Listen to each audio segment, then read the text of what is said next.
Samples. Sample. A small block of mass m slides along a horizontal frictionless surface with speed v, as shown in the figure. What is the minimum speed of the block if the block can slide along a small circular path without being dropped from the top, still at top? I want to find the speed at top. Someone say this is an easy question. At the bottom, the mechanical energy is half mv squared. In the top, the mechanical energy is mg2r. So when we make it equal, you get v. This is wrong. What's wrong? What's wrong is we have to keep this stuff contact with the wall. The VB is not equal. We look at the point B. We write the equation. Okay, how many forces on it? Two. One is the gravitational force, one is the normal force. What kind of motion is it? Centripetal acceleration. VB squared over R multiple M. Centripetal force. Centripetal force is composed of two. One is the gravitational force, one is the normal force. Now we see different VB, we have different N. This is constant. So when N approaches zero, that means the block is just going to leave this wall. Okay, this is the situation we have. The minimum B. So in this case, the B is not zero. B should have satisfy this one. And equal to rho, we get this. So VB we get equal to square root GR. With that knowledge, we can write the equation again. At point B, okay, we have its potential energy is 2R mg. Its kinetic energy is half mvb squared. And this mechanical energy equal to the mechanical energy at the bottom, half mv squared. In this case, we can find the VB. The V is equal to 5gr square root. Sample. An ideal massless spring, S, is placed at the bottom of a frictionless inclined plane at an angle of theta 30 degree with the horizontal. This is 30 degree. This is massless spring. The same spring can be compressed up to 1.0 centimeter by a force of 100 Newton. A mass M of 10 kilogram is released from the top of the incline and is brought to rest momentarily after compressing the spring by length 2.0 centimeter. Question A. What distance does the body slide before it comes to rest? This distance. This is the original spring, the pressure spring X2, total X. Now let's see. The system is the body, the spring, the earth. This is isolated system. We see the delta total energy equal to delta mechanic plus delta thermal. And here we don't have a friction. So this one is zero. So the total energy change equal to total mechanic energy change. What is the total mechanic energy change? Delta K plus delta U.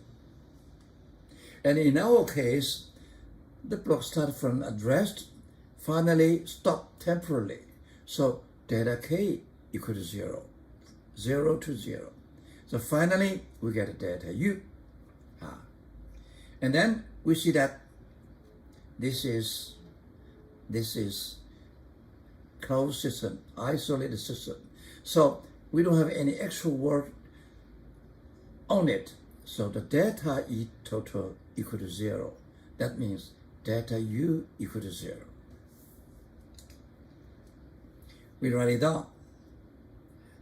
At the final position, it's compressed x2. This x2 is equal to mgh. This is h. This is h. Fine? Yeah. So, and we know k. K is f of c is given. And this h is x sine theta. So with this information, we know half k equal to f over c. x2 squared equal to mgh. H is x sine theta. Okay? Yeah. So we want to find x.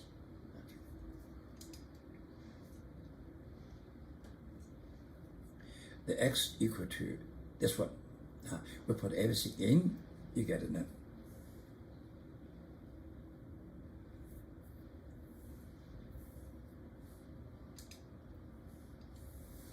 Once we get big X, we call the small x. The small x is x minus x2, and we get 2. Question B. What is the speed of the body just before it reaches the spring? Now, we know x2 just reached the spring is this position. So we use the kinetic energy conservation. So the kinetic energy at this one, we take this as a reference. And this had h prime equal to x minus x2 sine 30 degrees. So we have kinetic energy conservation is half mv squared equal to mg h prime. H prime is equal to x minus x2 sine theta, 30 degrees. Okay, so we get a v, right? And where you put everything inside, we get v equal to 4.51 meter per square. As shown in the figure, a small car rests at point A of height h, and then slides slowly downward to this one. Opening CBD is an arc of a circle of radius r, with angle BOD equal to BOC equal to alpha. Find the minimum height h so that the car can pass through the D and C and finish the circle. Let's look at carefully. At point D, so the car a projectile from point B along the tangent. We see this angle alpha equal to this alpha. Why? Because this perpendicular to R, this horizontal, this vertical. So this is R. From D to A, the car goes projectile motion. Okay, and CD is its range. From projectile motion, we can see the range equal to V0 squared sine 2 alpha over G. And in the circle, CD distance equal to R sine alpha plus R sine alpha, 2I sine alpha. Okay? And then you see that from the conservation of mechanical energy at top D, its energy is, potential energy is R plus R cosine alpha mgh. Put its half mv0 squared. V0 squared is the velocity at point D. And this should be initially kinetic energy, potential energy. Initially kinetic energy is 0, so potential energy is mgh. With these two equations, we can find h equal to r cosine alpha plus 1 plus half cosine alpha. Okay.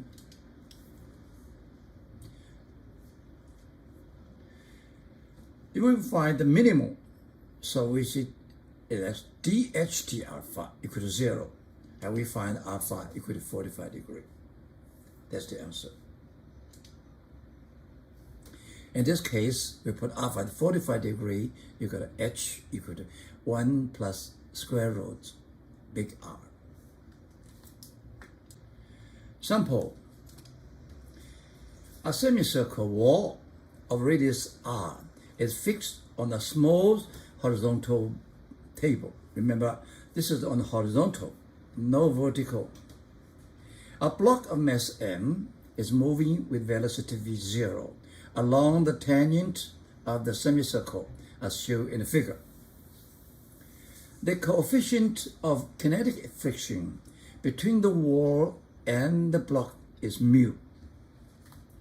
Find the velocity of the block at the moment when it leaves the semicircle here, and the loss of its kinetic energy. This is a quite hard question. You know, when you get touched with the wall with velocity v0, you get a resistance from friction. The friction F is proportional to the normal force from the wall. So the normal force N, what's the normal force? The normal force keeps the stuff move around the circle. So this normal force actually is the centripetal force for the mass M when you move in the wall. So when you move in, you get a friction. Friction proportional to the normal force N. The N is proportional to the V squared. So when you move in, you have a friction. So your speed slow down. When you slow down, your normal force getting slow. Your normal force getting slow, the friction is slow. So when you move around this one, you get velocity get a slow. And the friction gets slow. And the normal force gets a slow until you go up. So everything changes. What we do, in this case, we take calculus. We take a small section d theta at the location theta. See what's happening in this small section. And then we extend to the whole picture. This is small section d theta. The corresponding is ds. The location at angle theta. It can represent all section. When theta is 0, it represents the section at this location. When theta equal to 90 degrees, it represents this section. When theta equal to pi 180 degrees, it represent this section. So when theta change from 0 to 180 degrees, it can represent all the section. Let's look at this section, what's happening. We use the word kinetic energy theorem. Look at this one, the occasion. The kinetic energy change equal to work done on it. The kinetic change equal to half mv squared change d. That's equal to half cancel out, equal to mv dv. And the work done on the friction equal to F ds. This is minus because F is opposite the direction of the move, this direction. ds is represent the angle d theta. So ds equal to r d theta. D theta. And this F equal to mu n. All right? So we put it here. What is n? N changes to velocity. N is centripetal force. So n equal to mv squared over r dr. This r cancelled out, so equal to minus mu mv squared d theta. dw in this small section, work done, equal to kinetic change. That's what. We make it equal, we get mv dv equal to minus mu mv squared d theta. We cancel out the mu, move the v squared over there, we get a dv over v equal to minus mu d theta. So this is what's happening in this small section. The relative change of v equal to minus mu d theta. When theta increase, you have a minus, so the relative speed is smaller. Okay? And this is this section. How about the total? You say, a different theta, we have different situation. What we do, we put all this equation together, get a sigma. What sigma means? Sigma means here is integration. So we do the integration on both sides. This is log f v. This is minus mu v theta plus constant. And we see this is e. So v equal to e to the minus mu theta plus constant. E constant equal to another one, c, multiply this one. And we put the initial condition is theta equal to 0, v equal to v0.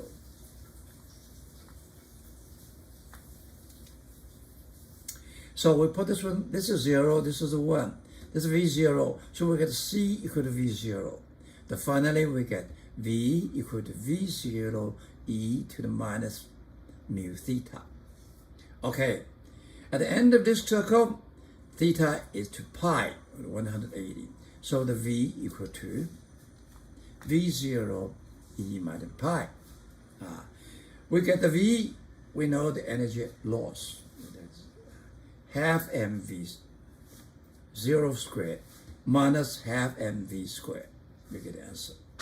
You look at, if you're not familiar with it in calculus, it's very easy to do